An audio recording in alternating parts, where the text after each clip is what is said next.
Tackle from behind, loses the ball, it's rolling around. Can Cozad fall on? They finally force a turnover. He's at the 50, he breaks it back, comes back across the grain. He's gonna go. Hail Caesar. Pummels of football coming up with it is Gothenburg, and that's going to be a return for a touchdown. Makes the catch at the 35, breaks a tackle, 25, 20, 15, 10, 5, touchdown Loomis.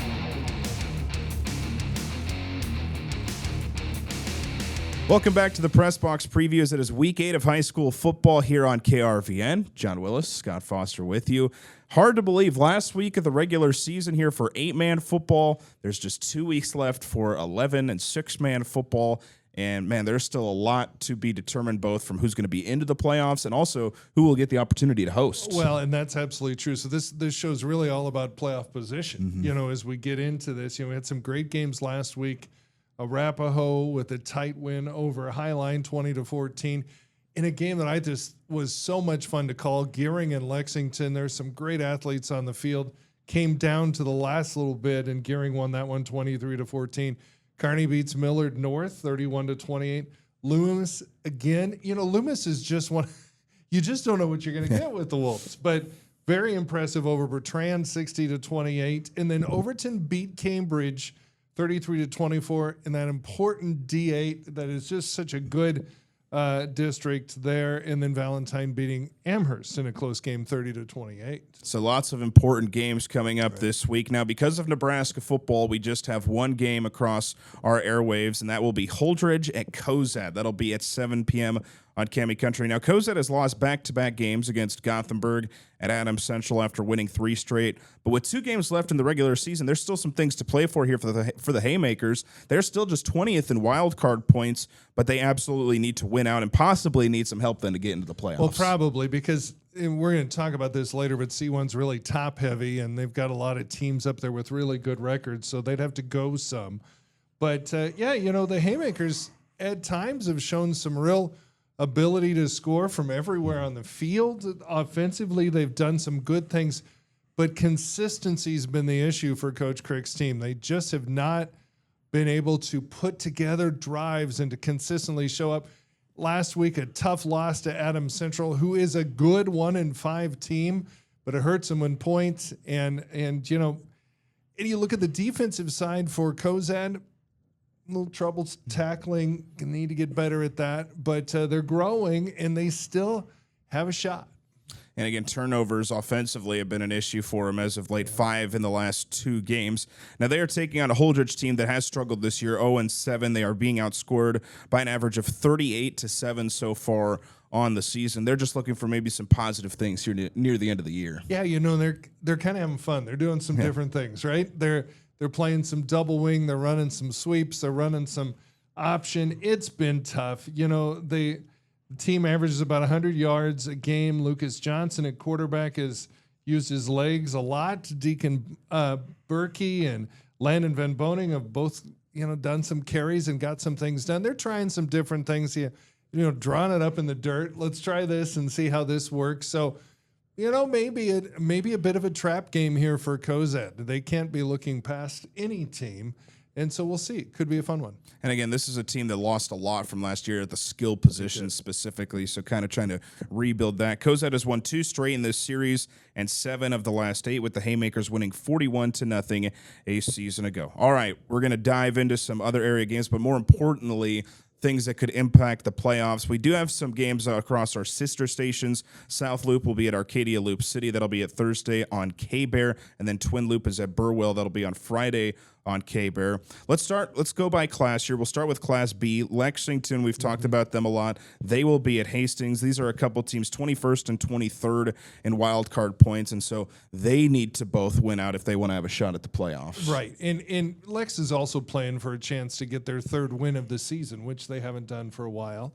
They played very well against Gearing last week, and so a chance that both of these teams feel they got a shot here. And, maybe trying to control their own destiny. But it's tough. It's a tough climb to get from 20th up into that 16th range, and Cozad's got that same issue. Another big game in Class B as well. Scotts Bluff is at McCook. Couple of 6-1 teams. They're both top 10 in the coaches poll. Not that either of these teams will not be in the playoffs, but again, trying to host two and just maybe get a big win here. And if you're Scotts Bluff, you'd really like to host, Yes. right? You want somebody to have to drive all the way out to the Panhandle to play. Really, same thing with McCook. So yeah, big game and a watermark game to kind of test yourself against an opponent that's as good as you. Area Class A game, we will have a top 10 matchup. Kearney's at Columbus. That is 10-9 in the coaches poll. But C1 is an interesting one. We kind of talked about it with Cozad. Another area team in Gothenburg. They have a couple winnable games here near the end of the season. That's a team that's trying to host. Yeah, and they're sitting 8th right now. So if the playoffs were going on right now, they would host. But they're not going to. You expect them to get a couple wins here. Probably not going to get a lot of points with those wins. And if you lose, big trouble. So if Coach Hickey's team can win out, chances are okay that they may host. But it is a very top-heavy, lot of 7-0s and 6-1s in C1 above them. So it's a tough climb to move up any further for Gothenburg. But they got to take care of business first and beat Minden. Yeah, the hope you would think for them is to just win out and maybe jump a spot or two, but that'll probably be about it. Moving to 8-man football again, this is the last week of the regular season, so still some things to figure out. We've talked about it all year. We've got a lot of area teams in there. The D2-8 district has some big games. Last year, this was one of the games of the year in 8-man football. Overton is at Loomis, couple 5-2 teams. Overton comes in 12th in wild card points, Loomis 15th. And so this is a game that's probably for a chance to host a playoff game. Yeah, for sure. What a game. Man, what a great game that'll be. And again, if the Wolves come in that we've seen a few times, they're going to be tough out. And Overton too. So, yeah, this is a big one for sure. And no matter what happens in this game, or even with any of these D2A district games, all these teams have to feel like they've been challenged a lot because they have played some good teams. Another game in that district is Hitchcock County at Cambridge, 7-0 versus 5-2. Hitchcock County looking to go undefeated right now. They are 4th in the coaches poll. And then an interesting game here for an area team. Lot to play for here in this one. Elm Creek right now is 5-2. They are 18th in wild card points, and so they would need this one for an outside shot to host. But Wilcox Hildreth, who they're playing, is 28th in wild card points, so they probably need to win this game to get into the playoffs. So this is also a pretty big area matchup. It's amazing when you play all these games. You have all these 2 months of games, and it comes down to these last ones. And yeah, gosh, it should be a good one. And then moving down to the 6-man ranks, big top 5 matchup. SEM is at Southwest, 5-1 versus 6-0. 4th in the coaches poll versus 5th in the coaches poll. Another exciting game here. I love this. This is great. This is great. And here's the thing that bothers me about this, that so many of these are going to be overshadowed by the Nebraska game. And let me just say this again, because all of you agree with me. I hate Friday nights used to be sacred, and I just frustrate. I think a lot of people share your frustration. Golly. Anyway.